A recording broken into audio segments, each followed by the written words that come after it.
Mais avant d'aller explorer les tréfonds de notre âme, il est nécessaire de comprendre à quoi nous servent nos émotions et en quoi elles deviennent si dérangeantes lorsque nous avons de la difficulté à les reconnaître et à les gérer.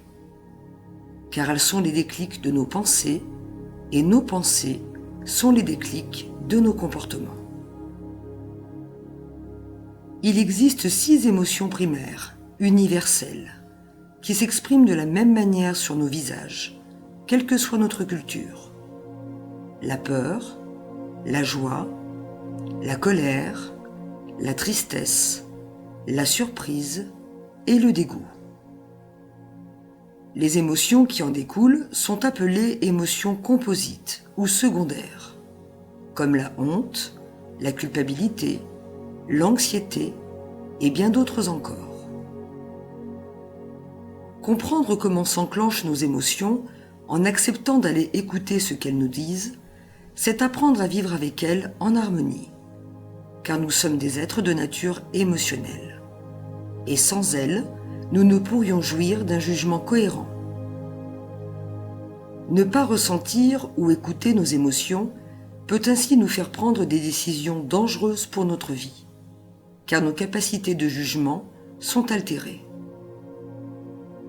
Notre mission est donc d'apprendre à les gérer en les comprenant et à ne surtout pas les inhiber en se construisant un faux self, autrement dit, un faux moi.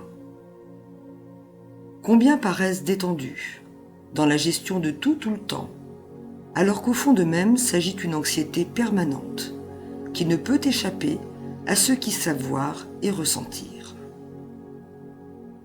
Certains faux self sont si coriaces que certains égos peuvent sembler surdimensionnés, car il faut à tout prix garder le contrôle, cacher ce qu'on ressent, paraître dans une totale maîtrise, quitte à passer parfois pour un robot sans cœur ni âme. Il est évident que l'âge adulte nous demande une certaine maîtrise de soi, pour ne pas paraître totalement désaxé de notre centrage émotionnel et contrôler nos vies. Mais doit-on pour autant se construire une fausse personnalité pour se protéger de nos intrusions émotionnelles ? Certains, à ce jour, n'ont pas d'autre choix que de s'inscrire dans ce type de comportement, car il peut leur paraître inimaginable de se montrer tels qu'ils ressentent leurs émotions. Par pudeur, par mécanisme de défense et de protection si fort, qu'un lâcher-prise serait le signe d'une faiblesse ingérable pour leur ego pétrifié d'être qu'ils sont vraiment, soit des êtres sensibles comme nous tous.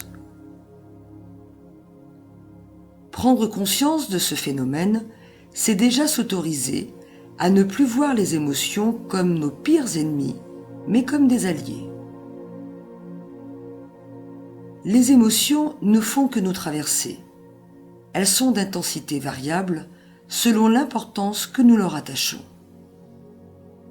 Apprendre à les gérer, c'est aussi accepter qu'elles ne sont que de passage en nous et qu'elles finiront bien par s'apaiser lorsque notre raison reprendra le dessus patiemment.